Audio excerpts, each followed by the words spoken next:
اللہ تعالیٰ کو ایسے بندے بہت پسند ہیں جو اپنی جوانی اللہ کی عبادت میں گزارتا ہے۔ نبی کریم صلی اللہ علیہ وسلم نے فرمایا، دو نعمتیں ایسی ہیں جن کے بارے میں بہت سے لوگ لاپرواہی برتتے ہیں، ایک صحت اور دوسری فراغت۔ بھول جاؤ کہ تم کون ہو، بس یہ یاد رکھو کہ تمہارا رب کون ہے۔ چار چیزیں آپ کو پریشان اور بیمار کرتی ہیں۔ نمبر 1 زیادہ باتیں کرنا، نمبر 2 زیادہ سونا، نمبر 3 زیادہ کھانا، نمبر 4 زیادہ لوگوں سے میل جول کرنا۔ چار چیزیں آپ کو ختم کرتی ہیں۔ نمبر 1 پریشانی، نمبر 2 غم، نمبر 3 بھوک، نمبر 4 دیر سے سونا۔ چار چیزوں سے چہرے کی رونق بڑھ جاتی ہے۔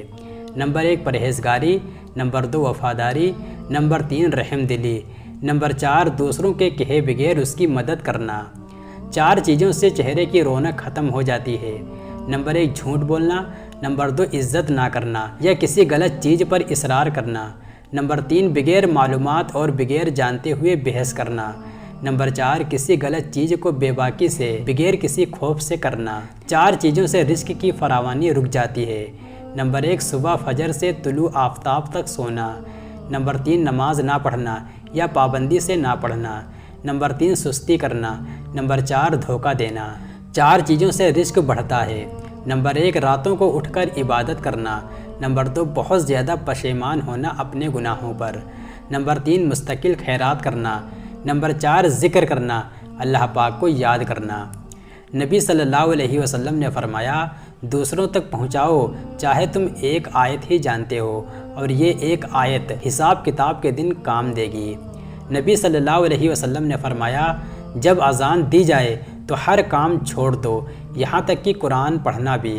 جو شخص اذان کے دوران بات کرتا ہے تو ڈر ہے کہ موت کے وقت اسے کلمہ نصیب نہ ہو۔ بھیڑ کے ساتھ غلط راستے پر چلنے سے بہتر ہے کہ آپ اکیلے راہ ہدایت پر چل پڑیں۔